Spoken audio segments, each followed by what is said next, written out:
Hello' everyone, কি খবৰ আপোনালোকৰ? আশা কৰোঁ সকলো ভালে আছে। Welcome back to Ankuran HCS academy.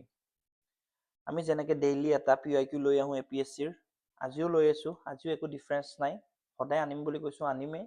চ' আপোনালোকে আমাৰ ক্লাছেছবোৰ চাই থাকিব আৰু ৰেগুলাৰলি আমাৰ PYQ ছেশ্যনটো চাব। PYQ কৰিলে কি লাভ হয় জানেনে? এটাতো আপোনালোকৰ প্ৰেক্টিচ হৈ যায়, লগতে ৰিভিজন হৈ যায়, লগতে এক্সাম পেটাৰ্ণটো বুজি পোৱা যায়, নহয় জানো?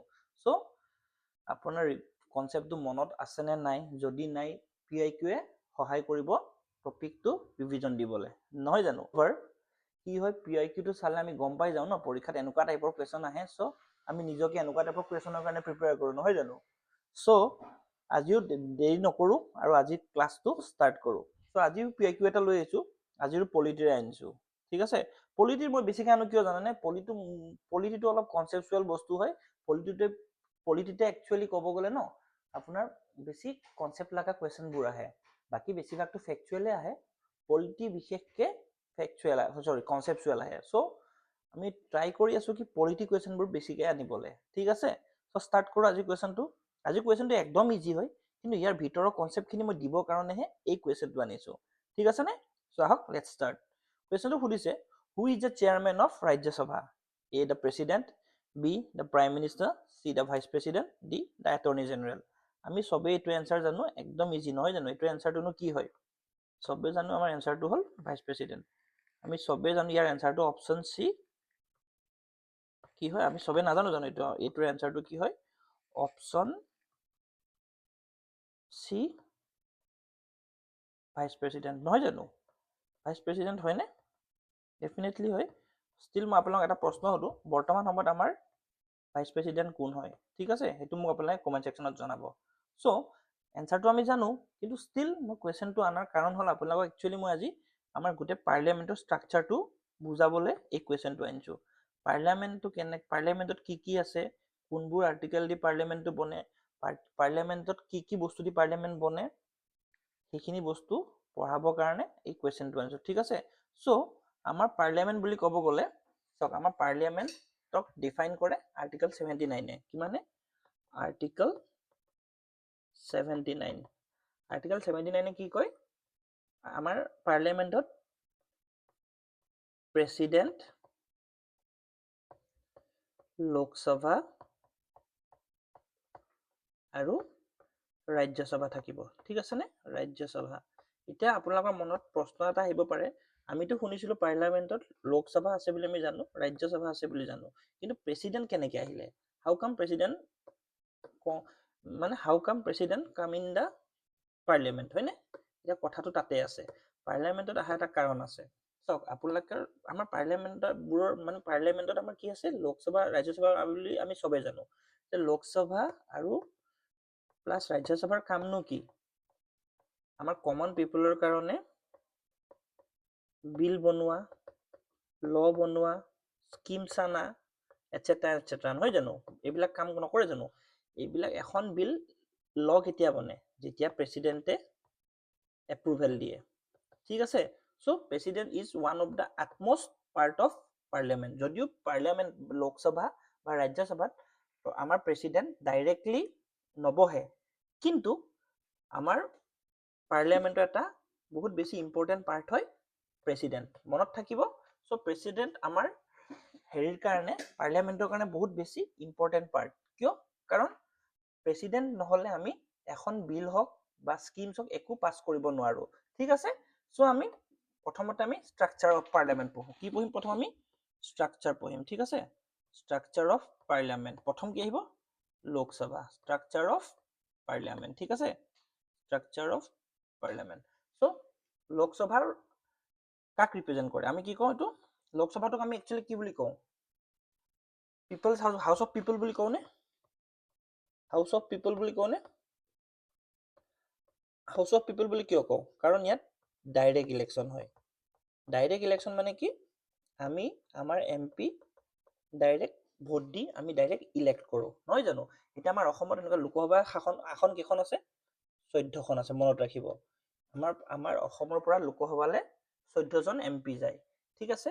ডাইৰেক্ট ইলেকশ্যন হয়, 5 years টাৰ্ম থাকে, এটা ছেশ্যন, মানে এজন এমপি 5 বছৰলৈকে থাকে আৰু ডিজলভ হ'ব পাৰে, কেন বি ডিজলভ, মানে কিছুমান ক্ষেত্ৰত আমাৰ লোকসভা ডিজলভ হ'ব পাৰে বা 5 বছৰ শেষ হ'লেও ডিজলভ হ'ব পাৰে।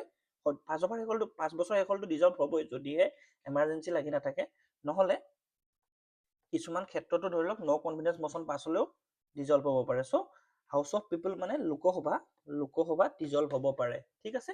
কিন্তু ৰাজ্যসভা অকমান বেলেগ হয়। ৰাজ্যসভা কিনো বেলেগ চাওকচোন। ৰাজ্যসভা হ'ল ইনডাইৰেক্ট ইলেকশ্যন। ইনডাইৰেক্ট ইলেকশ্যন মানে কি? ইনডাইৰেক্ট ইলেকশ্যন মানেনো কি?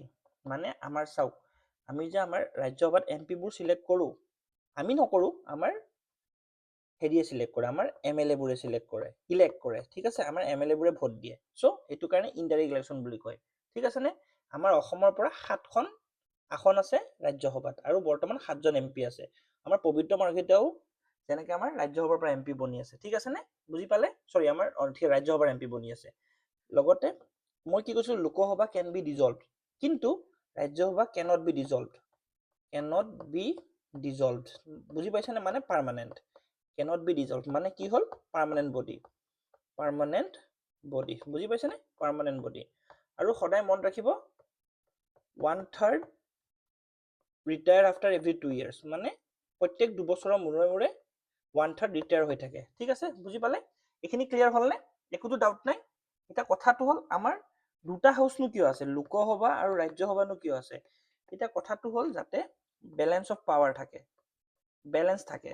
কিবা এটা চাওক, এতিয়া কথাটো এনেকুৱা হয়, লোকসভাততো গোটেই আমি ইলেক্ট কৰা MP খিনি থাকে, যাতে তেওঁলোকে ধৰি লওক কোনোবা এখন চৰকাৰ বহুত বেছি পাৱাৰফুল হৈ গ'ল, তেওঁলোকে এনেকুৱা ধৰণৰ বিলবোৰ মানে হেৰি নকৰে, পাছ নকৰে, যোনবিলাকে মানে কমন পিপলৰ এগেইনষ্টত হ'ব পাৰে। চ' দুটা হাউচ বনোৱা গৈছে যাতে এটা বেলেঞ্চ অফ পাৱাৰ থাকে। এইটোও যদি কিবা ভুল সিদ্ধান্ত এটা লয়, এইটোৱে বেলেঞ্চ কৰিব পাৰে, বা এইটোও কিবা এটা ল'লে এইটো বেলেঞ্চ কৰিব পাৰে। বেলেঞ্চ অফ পাৱাৰ, লগতে প্ৰপাৰ ডিছকাশ্যন হওক, যাতে প্ৰপাৰ ডিছকাশ্যন, বুজি পাইছেনে? Proper discussion. আৰু লগতে representation of both people and state, বুজি পালেনে? বোথ পিপল এণ্ড ষ্টেট, ঠিক আছে নে? বুজি পালে? এইকেইটাৰ কাৰণে দুটা হাউচ থাকে, ঠিক আছে। এতিয়া ল' মেকিং প্ৰচেছটো কেনেকুৱা নহয়, আমি মানে আমাৰ পাৰ্লিয়ামেণ্টত ল' মেকিং প্ৰচেছটো কেনেকৈ, মানে ল'বোৰ কেনেকৈ বনে, ঠিক আছে। ল' মেকিং প্ৰচেছ, ঠিক আছে নে? প্ৰথম কি হয়, মই ফ্ল'চাৰ্ট দেখাইছো। প্ৰথম কি হয়? বিলখন ইন্ট্ৰডিউচ হয়, ঠিক আছে। তাৰপিছত কি হয়? ডিবেট হয়, ঠিক আছে। তাৰপিছত কি হয়? দুইটা হাউচত পাছ হয়, পাছড ইন বোথ হাউচেছ, ঠিক আছে। দুইটা হাউচত পাছ হয়। তাৰপিছত কি হয়? তাৰপিছত প্ৰেচিডেণ্টে একচেণ্ট দিয়ে, মানে প্ৰেচিডেণ্টে একচেণ্ট নিদিবও পাৰে, ঠিক আছে। মই আপোনাক জাষ্ট বুজাবলৈ কৈছো, মানে প্ৰচেছটোৰ কথা কৈছো। তাত বহুত ভিতৰুৱা কথা আহি যায়। বিল এটা হাউচত পাছ হ'বও পাৰে, নহ'বও পাৰে, কিছুমান বস্তু মানে নহ'বও পাৰে, হ'ব পাৰে। ষ্টিল মই জাষ্ট চিম্পল কৈছো। তাৰপিছত ল বনে, ঠিক আছে। তাৰপিছত বিকামছ ল, ঠিক আছে নে? এইটো হ'ল সাধাৰণ প্ৰচেছটো। প্ৰথমতে কি হয়? বিলখন ইন্ট্ৰডিউচ হয়, তাৰপিছত ডিবেট হয়, তাৰপিছত দুইটা হাউচত পাছ হয়, তাৰপিছত প্ৰেচিডেণ্টে একচেণ্ট দিয়ে, তাৰপিছত সেইখন ল বনে, ঠিক আছে। খালি এটা কথা মনত ৰাখিব, এইটো নটত লিখি দিয়ক, মানি বিল অকল লোকসভাত হয়। মানি বিল অকল লোকসভাতহে ইন্ট্ৰডিউচ হয়, লোকসভাৰহে চব পাৱাৰ থাকে মানি বিলৰ ক্ষেত্ৰত, ঠিক আছে। বুজি পালে এইখিনি?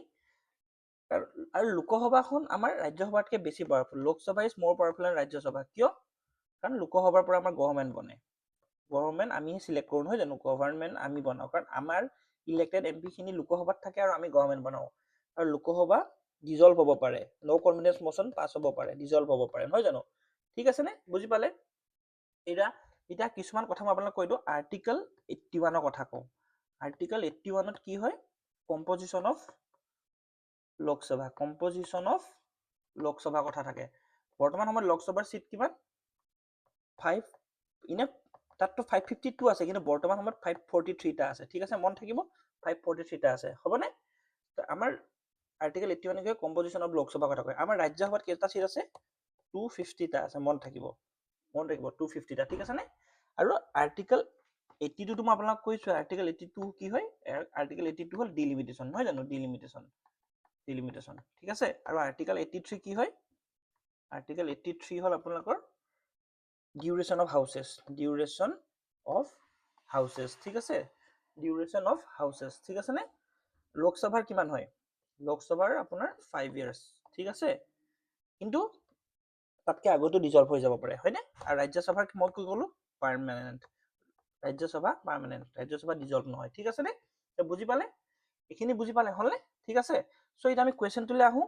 একচুৱেলি কুৱেশ্যনটো অহাৰ আগত আমি যে ক'লো আমি পাৰ্লিয়ামেণ্টৰ গোটেইখিনি কথা বুজিলো নহয় জানো? পাৰ্লিয়ামেণ্টৰ প্ৰেচিডেণ্ট থাকে, লোকসভা থাকে, তাৰপিছত ৰাজ্যসভা। আমি প্ৰায় অলমষ্ট গোটেইখিনি কথা বুজিলো। এতিয়া মই আপোনাক আৰু এটা কথা কৈ দিওঁ। ৰাজ্যসভাৰ স্পীকাৰৰ কথা ক'লোৱে। ৰাজ্যসভাৰ চেয়াৰমেন কোন হয়? ৰাজ্যসভাৰ চেয়াৰমেন হয় আমাৰ কোন হয়? ভাইচ প্ৰেচিডেণ্ট হয়। আৰু এইটো কোনটো আৰ্টিকলত আছে? আৰ্টিকল 64 অফ দ্য ইণ্ডিয়ান কনষ্টিটিউশ্যনত আছে যে আৰ্টিকল 64 দিয়া আছে যে ভাইচ প্ৰেচিডেণ্টে চেয়াৰমেন হ'ব। আৰু এইটো কি বুলি কৈ যায় জানেনে? এক্স অফিচিঅ বুলি কয়। এক্স অফিচিঅ মানে কি জানেনে? কিবা এটা বস্তু হোৱাৰ কাৰণে আন এটা মানে এটা পদবী পোৱাৰ কাৰণে আন এটা পদবী অলৰেডি পাই গ'ল। তেওঁ যিহেতু ভাইচ প্ৰেচিডেণ্ট হৈছে, চ' তেওঁ সেইটো কাৰণে তেওঁ ৰাজ্যসভাৰ অলৰেডি চেয়াৰমেন হৈয়ে গ'ল। মানে এইটো আৰ্টিকল 64 লিখা আছে। আৰ্টিকল 64 লিখা আছে যে vice president will be the ex officio chairman of Rajya Sabha. Ex officio মানে মই আপোনালোক কি বুজালো? কিবা এটা পদবী পোৱাৰ কাৰণে তেওঁ এটা বেলেগ পদবী অলৰেডি যোনটো কনষ্টিটিউশ্যনত মেনশ্যন আছে সেইটো অলৰেডি মানে আপুনি পাই গৈছে। বুজি পালে? এইটো হ'ল আৰ্টিকল 64 লিখা আছে যে VP will be the x official chairman of Rajya Sabha, ঠিক আছে। আৰু লগতে আৰ্টিকল 93 কথাও কৈ দিওঁ। আৰ্টিকল 93ত লিখা আছে আমাৰ লোকসভাৰ স্পীকাৰ আৰু ডেপুটি স্পীকাৰৰ কথা। ডেপুটি স্পীকাৰ মন থাকিব, লোকসভাৰ স্পীকাৰ আৰু ডেপুটি স্পীকাৰৰ কথা ক'ত লিখা আছে? আৰ্টিকল 93, ঠিক আছে নে? এটা কাৰেণ্ট এফেয়াৰ্ছৰ কথা কৈ দিওঁ। কাৰেণ্ট এফেয়াৰ্ছ ৰিচেণ্টলি আমাৰ লোকসভাৰ স্পীকাৰ কোন হয়? ওম বিৰলা, হয়নে? ওম বিৰলা। তেওঁৰ এগেইনষ্টত ন' কনফিডেন্স মচন আনিছে। ন' কনফিডেন্স মচন আনিছে, হয় নাই? ন' কনফিডেন্স মচন আনিছে। পাছ নহ'ল বাৰু, মেজৰিটি নাই যিহেতু। কিন্তু সেইটো আৰ্টিকল কিমানৰ থ্ৰু দি আনিছে নে? আৰ্টিকল 94। মনত ৰাখিব, আৰ্টিকল 94ৰ থ্ৰু দি এজন লোকসভা স্পীকাৰৰ এগেইনষ্টত ন' কনফিডেন্স মচন আনিব পাৰে, ঠিক আছে নে? বুজি পালেনে আজি ক্লাছটো গোটেইটো? আজিৰ ক্লাছটোৰ মানে কুৱেশ্যনটো বহুত বেছি ইজি আছিলে। কিন্তু আজিৰ কুৱেশ্যনটো আনাৰ মেইন উদ্দেশ্যটোৱে আছিল আপোনালোকক যাতে পাৰ্লিয়ামেণ্টৰ এটা চমু আভাস দিবলৈ, যাতে আপোনালোকে পাৰ্লিয়ামেণ্ট বুলি ক'লে গোটেইখিনি বুজি পায়, লগতে কোনখিনি আৰ্টিকল সাঙুৰি আছে গোটেইখিনি বুজি পায়। লাষ্টত আৰু এটা কথা কওঁ, আমাৰ পাৰ্লিয়ামেণ্টটো নতুনকৈ ডিজাইন কৰিছে নহয় জানো? ডিজাইন কৰোঁতে এতিয়া আমাৰ লগত কিমান কেপাচিটি কৰিছে জানেনে? বৰ্তমান আমাৰ লোকসভাৰ ৰাজ্যসভাৰ আমাৰ বৰ্তমান লোকসভাৰ বৰ্তমান নতুন পাৰ্লিয়ামেণ্টৰ কেপাচিটি হ'ল 888, এইটো লোকসভাৰ, ঠিক আছে। আৰু ৰাজ্যসভাৰ কিমান কৰিছে জানেনে? ৰাজ্যসভাৰ হৈছে 384। মানে যদি জইণ্ট ছেছন হয়, জইণ্ট ছেছন হ'লে টোটেল 1272 জন MP একেলগে বহিব পাৰিব। আৰু জইণ্ট ছেছনৰ আৰ্টিকল কিমান আছিলে? 108, মনত ৰাখিব, ঠিক আছে। আৰ্টিকল 108 হ'ল জইণ্ট ছেছনৰ আৰ্টিকল, ঠিক আছে। জইণ্ট ছেছনৰ আৰ্টিকল হ'ল 108। আৰু আমাৰ নতুন পাৰ্লিয়ামেণ্ট বিল্ডিংটোত লোকসভাৰ কেপাচিটি আছে 888 আৰু ৰাজ্যসভাৰ আছে 384। আপোনালোক আৰু দুটা ইম্পৰ্টেণ্ট কথা কৈ দিওঁ, যিহেতু ক'লোৱে। লোকসভাৰ থিম হ'ল পিকক, আৰু ৰাজ্যসভাৰ থিম হ'ল লোটাছ, ঠিক আছে নে? লোটাছ মনত ৰাখিব। লোকসভাৰ হ'ল পিকক থিম, ৰাজ্যসভাৰ হ'ল লোটাছ থিম। একদম ইম্পৰ্টেণ্ট বস্তু। ৰিচেণ্টলি আমাৰ এইখিনি নতুনকৈ পাৰ্লিয়ামেণ্ট বিল্ডিংটো ডিজাইন কৰি এইখিনি কেপাচিটি হৈছে। আৰু জইণ্ট ছেছনত 1272 জন MP একেলগে বহিব পাৰিব, ঠিক আছে নে? আশা কৰোঁ আপোনালোকে আজি ক্লাছটো ভাল পালে, কাৰণ ইম্পৰ্টেণ্ট টপিক হয়, পৰীক্ষাত বাৰে বাৰে ৰিপিট হৈ থাকে। আপোনালোকে ভালকৈ চাব ক্লাছটো। যদি কিবা বুজি নাপায় কমেণ্ট ছেকশ্যনত জনাব। আজি ভিডিঅ'টো ইমানতে সামৰিছোঁ। ধন্যবাদ।